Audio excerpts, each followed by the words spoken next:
فرماتے ہیں یونس علیہ السلام جن کو ذوالنون کہا جاتا ہے، جب وہ اپنی قوم سے ناراض ہو کے، اچھا انبیاء کے بارے میں یاد رکھیے اللہ کے حکم کے بغیر انہیں کوئی قدم اٹھانے کی اجازت نہیں ہے۔ یونس علیہ السلام سے کیا نسیان ہو گئی، کیا خطا ہو گئی کہ ان کی قوم نے جب انہیں تنگ کیا تو اللہ کے حکم کے آنے سے پہلے ہی کشتی میں سوار ہو گئے اور اپنی قوم کو چھوڑ دیا، ابھی اللہ کا حکم نہیں آیا تھا۔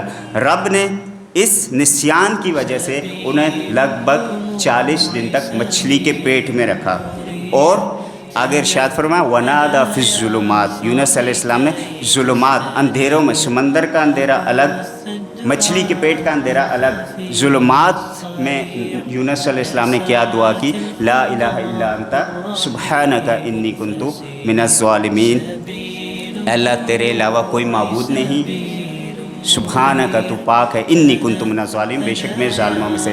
ایک چیز آپ نے نوٹ کی ہوگی، آدم علیہ السلام کے واقعے میں بھی یہی ہے، یہاں پہ بھی یہی ہے، کیا انی کنت من الظالمین، جب خود غلطی ہو جائے تو اپنے ظلم کا اعتراف کر کے ہم نے دعا مانگنی ہے۔ اور اس میں ایک اور بات بھی نقطے کی ہے کہ جب انسان کو ہر طرف اندھیرے دکھائی دے، کوئی سوچ و بچار نہ آ رہی ہو، کہیں پھنس گیا ہے، اسے کوئی مادی سبب بھی نہیں نظر آ رہا، روحانی سبب بھی نہیں نظر آ رہا، تو اس صورت میں لا الہ الا انت سبحانک انی کنت من الظالمین یہ مجرب ہے، اس کا ورد کریں، لیکن ساتھ میں کیا ہے، صبر بھی کرنا ہے۔ وہ تو نبی تھے یونس علیہ السلام، پھر بھی ایک مرتبہ کہنے سے اللہ تعالیٰ نے مچھلی کے پیٹ سے نہیں نکال دیا، 40 دن تک مچھلی کے پیٹ میں رہے۔ تو ہم کیا کرتے ہیں، کوئی ورد کوئی وظیفہ کرتے ہیں تو فوراً کہتے ہیں اللہ نے میری بات نہیں سنی، اب کسی اور پیر کے پاس چلے جاتے ہیں، کسی دوسرے وظیفے کی طرف متوجہ ہو جاتے ہیں۔ ایسا نہیں، ساتھ میں صبر بھی کرنا ہے اور ان اوراد یا وظائف کو اپنانا بھی ہے۔ تو لہٰذا جب ظلمات ہوں، اندھیرے ہوں، کوئی سوچ و بچار ذہن میں نہ آ رہی ہو تو لا الہ الا انت سبحانک انی کنت من الظالمین کا ورد کیا جائے۔ اسی طرح موسیٰ علیہ السلام کی ایک بہت پیاری دعا، ایک تو دعا رب اشرح لی صدری، جب کسی کو تبلیغ کرنے جائے رب اشرح لی صدری، اے اللہ میرے سینے کو کھول دے، ویسر لی امری، میرا کام آسان کر دے، واحلل عقدۃ من لسانی، میری زبان کی گرہ کھول دے، یفقہوا قولی، لوگ میری بات کو سمجھ سکے۔ تو بات سمجھانے کے لیے پہلے یہ دعا پڑھی جائے تو انشاءاللہ جہاں آپ بات کر رہے ہیں ان کو وہ بات انشاءاللہ سمجھ میں آ جائے گی، باقی توفیق تو ہدایت تو اللہ تعالیٰ کے ہاتھ میں ہے۔ اسی طرح جب موسیٰ علیہ السلام سے قتل ہو گیا، خطا ہو گئی، نسیان ہو گئی، تو فرمایا قال ربی انی ظلمت نفسی فاغفر لی فغفر لہ۔ یہاں پہ بھی نوٹ کیجئے موسیٰ علیہ السلام سے کیا ہوئی، خطا ہوئی، پہلے اپنے ظلم کا اعتراف کیا، یعنی خطا کا اعتراف کیا، ربی انی ظلمت، اے اللہ میں نے اپنے جان پر ظلم کیا، مجھ سے خطا ہو گئی، قتل ہو گیا ایک شخص میرے ہاتھوں، فاغفر لی، تو مجھے بخش دے، فغفر لہ، تو اللہ تعالیٰ نے انہیں بخش دیا۔ سورۃ القصص میں یہ واقعہ موجود ہے۔ جب فرعون سے موسیٰ علیہ السلام گئے، مدین کی طرف گئے، تو فرمایا ربی نجنی من القوم الظالمین، پہلے بھی یہ دعا گزر چکی ہے، اے اللہ مجھے ظالم قوم سے نجات عطا فرما۔ تو لہٰذا ظالموں سے بچنے کے لیے کیا دعا اللہ تعالیٰ نے ہمیں تعلیم فرمائی، ربی نجنی من القوم الظالمین۔ اور ایک بہت پیاری دعا جو میری اپنی بہت پسندیدہ اور مجرب بھی ہے، آپ نے ایک نعرہ تو سنا ہوگا، روٹی کپڑا اور مکان، یہاں پہ اس کا نعرہ میں چینج کر کے آپ کو بتلاتا ہوں، مکان، المرأۃ الصالحہ، نیک بیوی، اور جاب، نوکری، یعنی حلال رزق، نوکری اور مکان، ان تینوں کے لیے اگر کسی کو جاب نہیں مل رہی، اگر کسی کو روزگار نہیں مل رہا تو وہ یہ دعا پڑھے گا۔ اگر کسی کی شادی نہیں ہو رہی، شادی کے معاملات آتے ہیں، فلاں کی میرے بیٹے کی نہیں شادی ہو رہی، بیٹی کی وغیرہ وغیرہ، تو اس کے لیے یہ وظیفہ ہے۔ اور اگر مکان نہیں مل رہا، کرائے پہ رہتا ہے، کرایہ افورڈ نہیں کر سکتا، یا کچھ بھی ایسے معاملات ہیں، مکان کے مشکلات ہیں، تو وہ یہ وظیفہ پڑھے گا۔ جب موسیٰ علیہ السلام فرعون سے اور اس کی قوم سے جو ہے مدین کی طرف گئے تو 2 بیویوں یا 2 بچیوں کو دیکھا، لڑکیاں، نوجوان لڑکیاں پانی پلا رہی تھیں اپنی بکریوں وغیرہ کو، انہوں نے ان کے لیے پانی پلا دیا، پھر موسیٰ علیہ السلام ایک درخت کے نیچے ایک سائے میں بیٹھ گئے، اور اس دوران انہوں نے دعا فرمائی، کیا دعا فرمائی، ربی انی لما انزلت الی من خیر فقیر، اے اللہ جو بھی خیر تو مجھ پر ابھی نازل کر میں اس کا محتاج ہوں، یعنی ہر خیر کا محتاج ہوں اس وقت۔ تو یہ اس کی بنا پر اس دعا کے نتیجے میں اللہ تعالیٰ نے انہیں کیا عطا فرمایا؟ ان کی شادی کرا دی. وہ جو 2 بچیاں تھیں شعیب علیہ السلام کی بیٹیاں تھیں، ان میں سے ایک کی شادی کرا دی.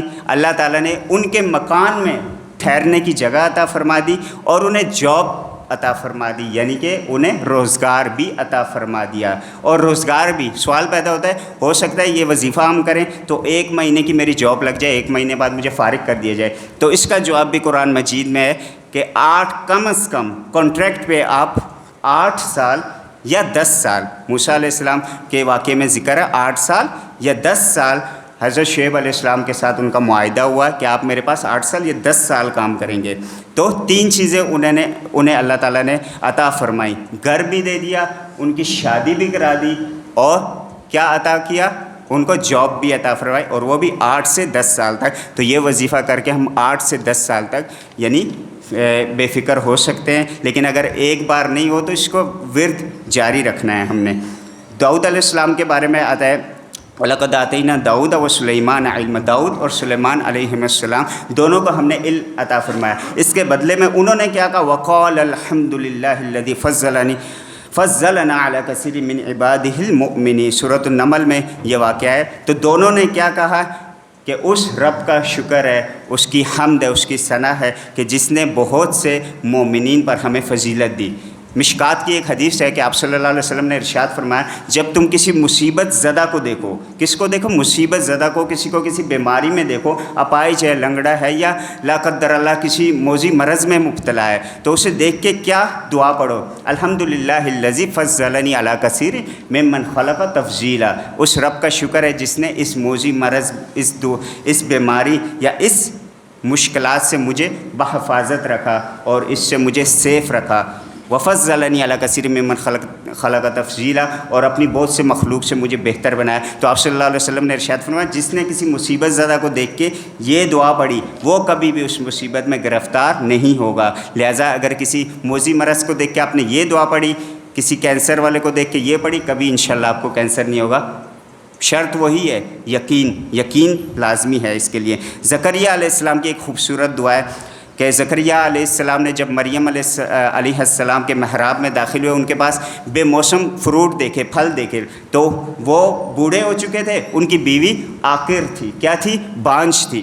تو لیکن اس صورت میں بھی انہوں نے اللہ سے مایوسی کا اظہار نہیں کیا، بلکہ ہنالک دعا زکریا ربہ، زکریا علیہ السلام نے اپنے رب سے دعا کی. قال ربی حب لی من لدنک ذریۃ طیبہ انک سمیع الدعاء. آل عمران کی آیت نمبر 38 ہے کہ اے اللہ مجھے اپنے پاس سے طیب پاک اولاد عطا فرما، انک سمیع الدعاء، بے شک تو دعاؤں کو قبول کرنے والا ہے. معلوم ہوا اگر شوہر میں کوئی کمی ہے، بیوی میں، بیوی بانجھ ہے، کوئی بھی شوہر یا بیوی دونوں بڑھاپے میں ہو چکے، کوئی بھی اولاد نہیں، تو سمپل ہر قرآن میں ہم بڑے بڑے ڈاکٹروں سرجنوں کے پاس جاتے ہیں، لیکن قرآن نے صاف ذکر کر دیا. زکریا علیہ السلام کی بیوی کے ساتھ، ان کی زوجہ کے ساتھ بانجھ پن کا معاملہ تھا، اولاد نہیں ہو سکتی تھی. لیکن جب انہوں نے یہ دعا کی، اے اللہ بے موسم پھل تو نے مریم علیہ السلام کو دیے، تو مجھے بھی اپنی طرف سے پاک اولاد عطا فرما، طیب اولاد عطا فرما. تو اللہ تعالیٰ نے انہیں یحییٰ کی بشارت دی اور یحییٰ علیہ السلام کو ان کے اولاد بنایا. اور ایک مقام پر انہوں نے ایسے دعا کی فہب لی من لدنک ولیہ، اپنی طرف سے میرا ایک ولی یا وارث پیدا فرما. اور ایک دعا ان کی ربی لا تذرنی فردا وانت خیر الوارثین، اے اللہ مجھے اکیلا نہ چھوڑ اور تو بہتر وارث عطا کرنے والا ہے. تو جس کی اولاد نہ ہو رہی ہو، زکریا علیہ السلام کی یہ 2 دعائیں، ربی لا تذرنی فردا وانت خیر الوارثین، یا اوپر والی دعا ربی حب لی من لدنک صالحا من لدنک ذریۃ طیبہ انک سمیع الدعاء. اور عیسیٰ علیہ السلام کی آخری دعا اور بات ختم کہ عیسیٰ علیہ السلام نے جب اپنی قوم کے لیے دعا کی کہ یا اللہ ہم پہ من و سلوہ نازل فرما، تو فرما ورزقنا وانت خیر الرازقین، اے اللہ ہمیں رزق عطا فرما. تو یہ جو دعائیں ہیں، ان میں سے سب سے جامع جو دعا ہے جو مجھے لگی، ربی انی لما انزلت الیہ من خیر فقیر، موسیٰ علیہ السلام کی دعا کہ جس کی بنا پر اللہ تعالیٰ جو ہے نوکری کے معاملات حل فرما دیتے ہیں، شادی کے معاملات حل فرما دیتے ہیں، اور اسی طرح مکان وغیرہ کے مسائل حل فرما دیتے ہیں. اولاد کے لیے زکریا علیہ السلام کی دعا، اس کو ذہن میں رکھیے. اور مغفرت کے لیے آدم علیہ السلام کی ربنا ظلمنا انفسنا وان لم تغفر لنا، اور تمام آزمائشوں کے لیے جو ہے یونس علیہ السلام کی دعا لا الہ الا انت سبحانک انی کنت من الظالمین، ان چیزوں کا ورد جاری رکھیے. انشاءاللہ اللہ تعالیٰ ان تمام مسائل سے ہمیں نبرد آزما ہونے کی توفیق فرمائے گا.